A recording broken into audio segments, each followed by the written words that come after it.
Wise master builder. My intention was to emphasize on the master and the builder. I've talked about the wise yesterday. I want us to speak a lot about the fact that we are supposed to be masters, and then the principle of building.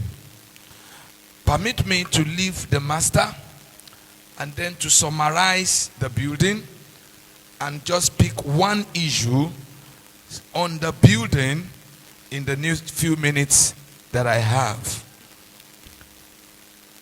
Now, in building projects, 4 stages are involved. I've been involved in building projects a lot.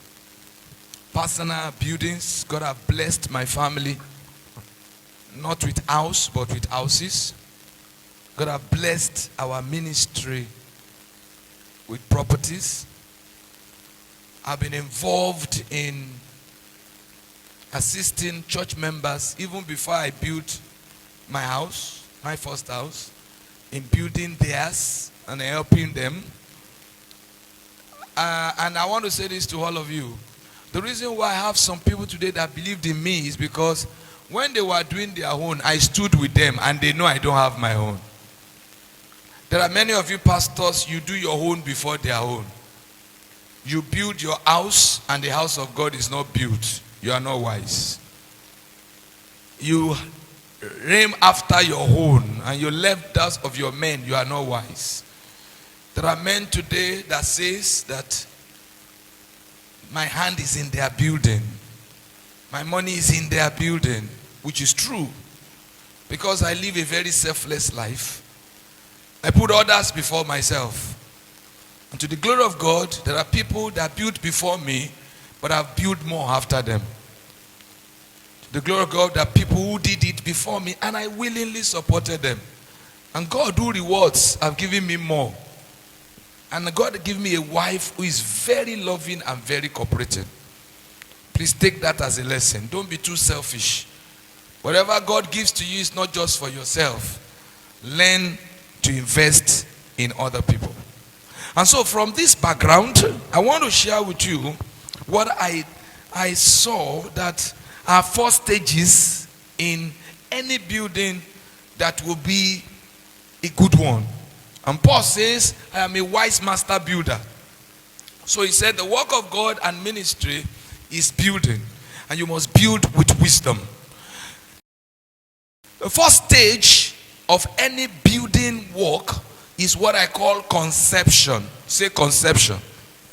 I will share that with you. Conception is when you are still thinking about it. When they are planning it. When you are discussing with the architect. When you are still looking at the site and where it's going to be and where you are going to site it.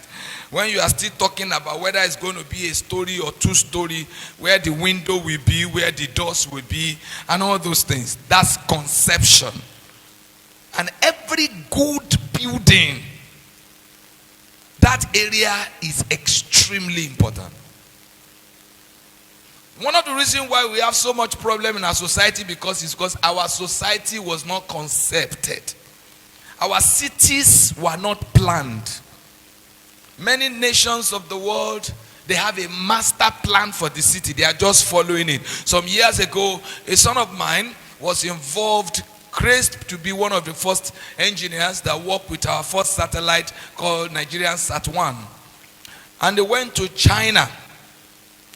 And he came back and he shared a story with me that in China, he discovered they have mapped out areas. Nobody is living there, but they have already mapped it out. The road where this will be, they've mapped it out. They have not built anything, they've mapped it out. But look at our country. Even the so-called new areas is worse than the old area. No plan, no structure, no forward thinking. How can a city like Lagos does not have very massive train network? We didn't conceive it from the beginning. So the place of conception is the first thing in building. Now start to relate it to ministry. I think that is the only thing I'll be able to talk about. The second stage of building, which I will not be able to talk about, is foundation. After you have conceived it, then you go to foundation. Foundation is when you now call the engineer who will be in charge. They will call the bricklayers. They will do the pegging. They didn't build this building anyhow. They knew the space this place have. The architect have finished the conception. Then they put the peg. It was so meters. It must so length. They peg it. After they peg it, then that is when they will now dig. They don't just dig. They will now dig. And they know the width of digging, depending on the type of foundation, whether it's going to be concrete foundation, pillar is going to be here, this will be 9 inches block. They now dig. And when they dig, they now put, the first layers of cement. And even the first layer of cement is depending on the type of building it's going to be. I remember when we are building our cathedral, the headquarters church, it happens to be a water area. One of the days when they are doing the foundation, and water started to come out of a particular area. And the engineer told me, he said, "Sir, we can't follow the normal pattern. We have to use only cement here." And I started crying, literally. By the time 20 bags of cement, I'm talking of years ago, enter, the man said, "Go and collect another 20. In one spot. And they were just pouring cement. They were just pouring cement. And I almost fainted. And it's still foundation. So there is the foundation. And I want to start to link that with ministry. I wanted to talk about that, but I cannot do that today. The third area of construction is now the superstructure. The superstructure is what you see.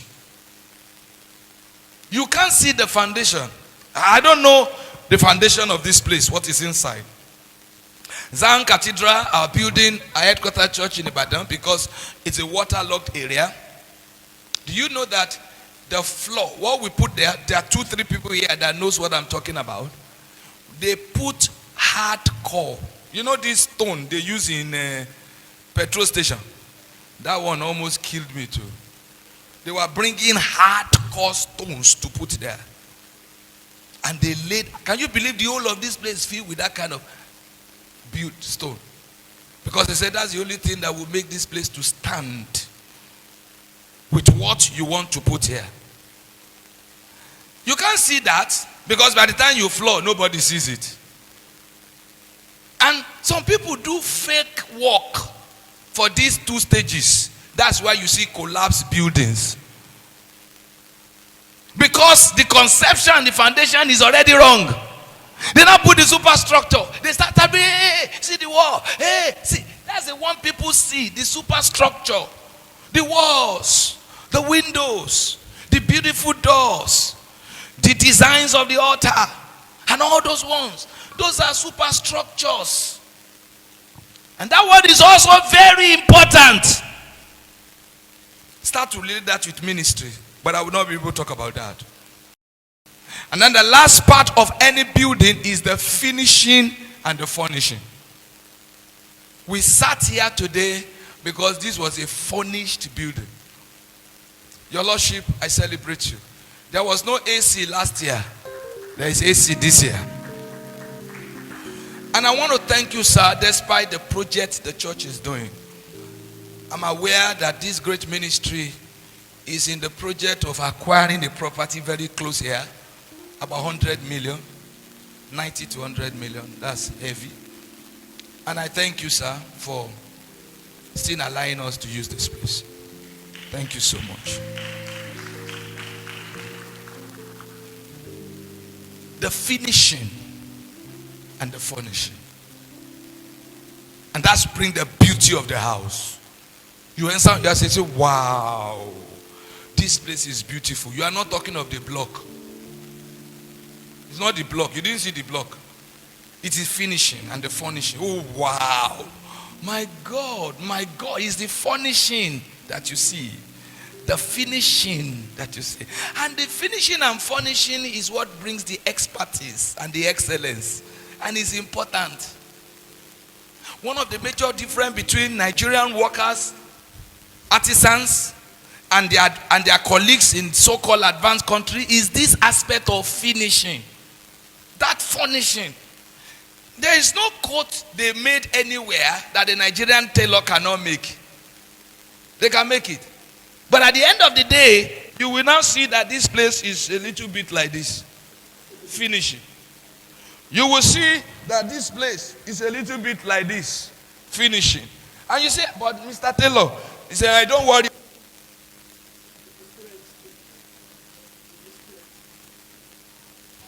What are you stretching? Nothing they cannot do. But you see the buttonhole. And then you see that this place is not well hewn. And the thing will start to bring a hole. The finishing. And you know that finishing can be a difference of 100,000 naira. Just finishing. 100,000. So those of you that do ministry with mediocrity, you are losing. Simple finishing can bring heavy money to you. And it's the difference between you and the other guy is not that you don't have building. Finishing. That taste of excellence. That touch of perfection. That doing things in a very beautiful way can bring a difference between you and a colleague. So that's another aspect of ministry. So when Paul says, I'm a wise master builder, Paul says, I follow the 4 stages correctly. Thank you for clapping, your lordship. That's what Paul is saying. In the work that God gave to me, I got the conception very well.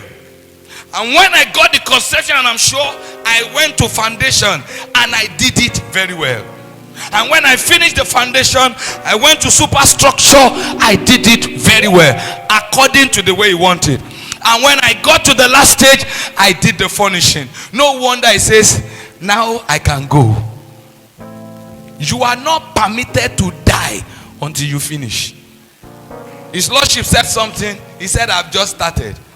If you have just started, me, I've just started. You have to finish. And we have to finish well. We have to finish strong. We have to finish beautifully.